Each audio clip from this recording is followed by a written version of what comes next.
Hey, what's going on, guys? Today I'm bringing you a very special tips and tricks video. Some of these tips and or tricks you may already be aware of, but I thought I'd bring it to people's attention anyway. I've been wanting to do this for a while now, and now I have a kind of have a chance to do it, so here it is. The first tip has to do with platooning up and fail platoons. So, for example, here I have a tier 5 vehicle. I've turned on my tier 5 filter. And as you can see here, I have a Chaffee, which is a tier 5 light tank. And as you can see there on the top, it says plays up to tier 10. So platooning up with a regular vehicle is would be considered a fail platoon, because you wouldn't want a KV1, for example, to be in a tier 10 game. You can't see it there, but the T25 gets into tier 7 games. Panzer 5-4 gets into tier 7 games. Gets regular matchmaking, even though it's a premium tank. The ELC AMX plays up to tier 8. It is a scout tank, so it does get scout matchmaking. It doesn't really mind being in tier 8 games though. It's a pretty good tank. But don't platoon up with a scout tank if you're in a regular tank, like for example the KV1. And you can't see it right now because I don't have a crew, but the KV1 plays tier 7. So yeah, that's just a little PSA regarding matchmaking and platoons. Just be aware of what tanks you're playing, what tanks you're choosing. And even though I am aware of the fail platoons and all that, I do sometimes fail platoon on purpose. I wouldn't recommend you do it, but I do it for fun sometimes. The next tip being with having to do with crew. And as you can see here, I'm going to show you exactly what I mean. I have a Churi tier 7, and I'm about to research the tier 8 STA1. As you can see there, now I'm going to buy it, and I'm going to choose my Churi's crew there. And as you can see there, I have a plus sign next to my first perk. And obviously I'm going to choose Regimental School for 75% training, because I don't have the gold, and even if I did, I don't like using gold for that. And right away it tells me I can pick a new skill or perk. That's because right after you get right after you finish training a skill or a perk, you don't immediately have to choose another skill or perk to train. If you're close to getting the next tier tank, say you're in a tier 6 or 7 or higher tank, you should not pick a new skill or perk and wait for to research the next tank. So when you buy it and you switch the crew over, you have enough leftover XP to get another perk and skip the last 25% training of the tank.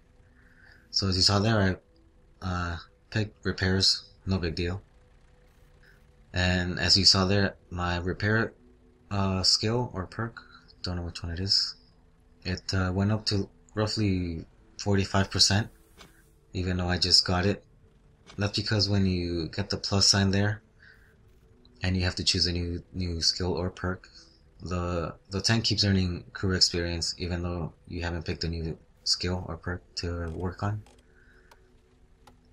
So that's a nice little I wouldn't call it an exploit, even though that's kind of what it is. You're not really supposed to do that, but they left it in the game anyway. I think Wargaming has been aware of this for quite a while, as I've been using it for a long time now. They haven't patched it out. I don't know if they ever will. It's, like I said, it's kind of an exploit, but whatever. As you can see there, switched my crew over from the Borsig to the Waffenträger Panzer 4. And again, I get the little plus sign there. That means I get to choose a new skill to train. And you can do it for just about any tank, as long as you have enough crew experience saved up. I'd say about 25,000 is good enough to save up. So if you're in between tanks, that's a nice little trick you can do.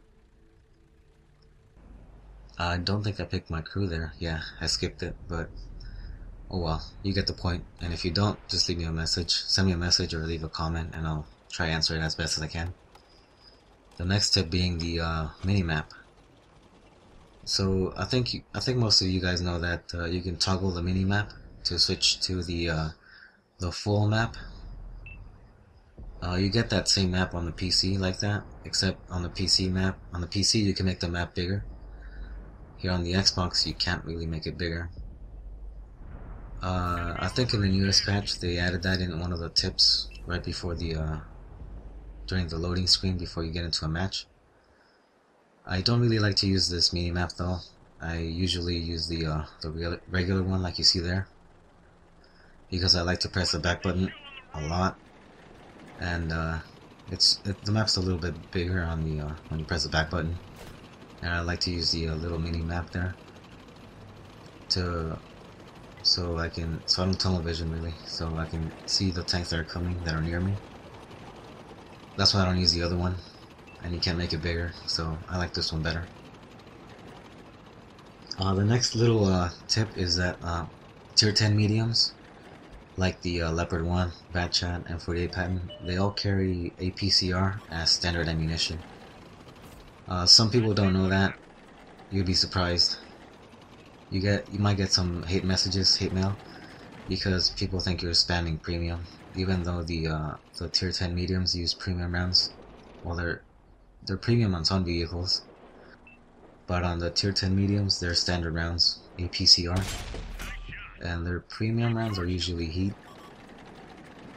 Some other tanks like the Leopard Prototype A and the Centurion 7-1 carry APCR as standard as well.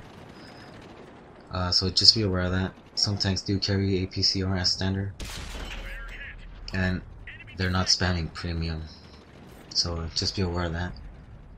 Another little tip, really, I don't have a clip for it. You're just gonna get the gameplay from the Leopard 1 from now on.